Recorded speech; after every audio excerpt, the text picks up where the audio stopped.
Aujourd'hui, on est au lancement du diagnostic sectoriel et on va questionner les gens sur leurs impressions.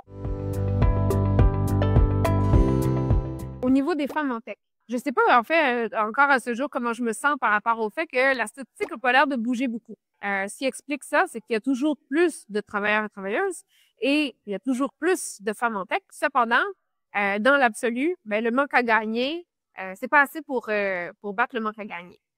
Tout ce qui touche l'IA aussi me préoccupe. L'IA de confiance qu'on appelle, je pense, le périmètre est très large. Je suis pas sûre que tout le monde a la même définition, la même compréhension. Donc, ce qui veut dire que dans les applications, il va y avoir des variantes. Ce qu'on constate, c'est que lorsque une nouvelle technologie démarre, lorsqu'il n'y a pas de structure, à un moment donné, on s'engage dans plusieurs voies. De tenter de ramener les gens vers une voie qui est plus optimale, c'est très difficile. C'est comme faire changer des mauvaises habitudes alimentaires à quelqu'un. Ou dire à la personne, non, tu ne devrais pas faire ça avec ton chat GPT ou ton application d'IA générative parce que voici les impacts. Mais les gens prennent de mauvaises habitudes et là, c'est très difficile de les ramener. Malheureusement, en technologie, c'est parce que les impacts peuvent se faire sentir à long terme. Les statistiques d'il y a 3-4 ans sont encore les statistiques d'aujourd'hui, à savoir, par exemple, il n'y a pas plus de femmes aujourd'hui dans le monde des technologies de l'information qu'il y en avait il y a 3-4 ans. On compte toujours sur la main-d'œuvre étrangère aujourd'hui, comme on comptait sur cette main-d'œuvre-là il y a 3-4 ans. Donc, bref, les choses n'ont pas tant évolué que ça, puis je trouve ça comme décevant.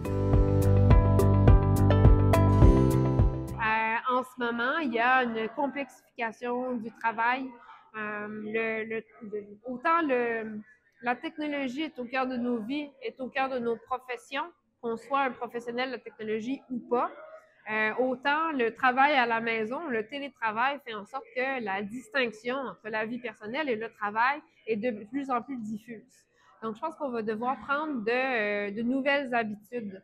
On va devoir prendre conscience de certaines circonstances, de certaines situations, puis s'aider, s'entraider aussi à prendre de meilleures habitudes pour séparer la vie du travail, pour mieux réfléchir à la façon dont on travaille aussi. Il y a vraiment beaucoup de défis, il y a beaucoup de choses sur lesquelles travailler, mais tout est dans tout.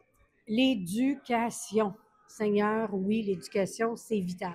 Même à l'époque, ça c'était le début de l'Internet, même à l'époque, on se disait, eh mon Dieu, si on ne forme pas le monde, ils vont s'embarquer sur un terrain glissant. Et on le voyait dès le départ, là, des gens qui embarquaient sur le web ne savaient aucune idée où s'en allait. Le même phénomène est arrivé avec les médias sociaux. Puis là, ça faisait quand même un bout de temps que les TI existaient puis que le web existait. Je me disais, esprit qu'on s'embarque dans un terrain très glissant. Il faut que les gens comprennent la base. Je ne te dis pas d'aller coder, mais il faut que tu comprennes comment ça fonctionne. Parce que c'est là que tu te mets des balises. Tu dis, oh, si je fais telle chose en navigation, je peux me ramasser dans des endroits un peu précaires. Et donc, l'éducation est vitale, vitale, vitale. Le prochain défi du secteur, selon moi, c'est de rester en vie. On le voit, l'intelligence artificielle générative, c'est rapidement démocratisé.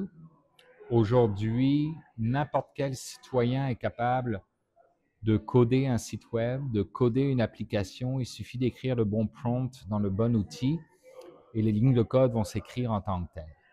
Est-ce que demain, dans 5 ans, dans 10 ans, encore une fois, l'intelligence artificielle va avoir tellement évolué que le métier des technologies de l'information n'existera tout simplement plus?